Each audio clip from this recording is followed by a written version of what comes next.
मिरच्या छान परतून झाल्या की आपण कोथिंबीर टाकून घेणार.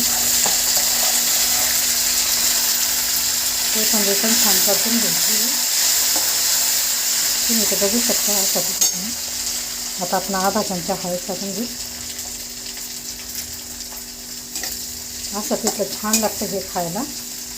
तुम्ही पोळीसोबत, भाजीसोबत, वरण भातासोबत अशा प्रकारे पिठलं करून खाऊ शकता. साधी सोपी रेसिपी आहे. आता आपण इथं काढून घेतलेलं हे बेसन पीठ बघू शकता. अशा पद्धतीने मी काढून घेतलेलं बेसन पीठ 1 वाटीभर. आता आपण ते याच्यात टाकून देऊ.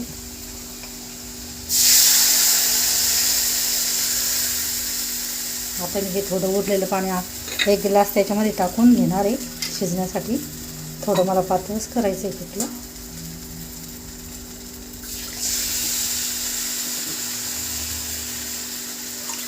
बघू शकता तुम्ही.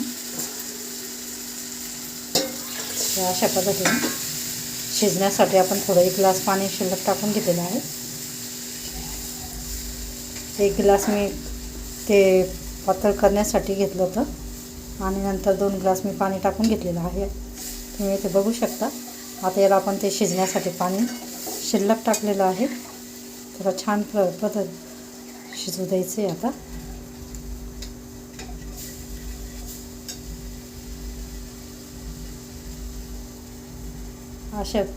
अशा पद्धतीने तुम्ही पण पिठलं करून बघा. मला पण नक्की आवडेल. आमच्याकडे अशाच पद्धतीने पिठलं बनवतात. याला आम्ही पिठलं म्हणतो. या हरभऱ्याच्या डाळीपासून, चणा डाळीपासून बनवलेलं आहे. याला चांगलं आपण असं घोटत राहायचं आहे थोडं, त्याचे बिठोळे होऊ नये म्हणून.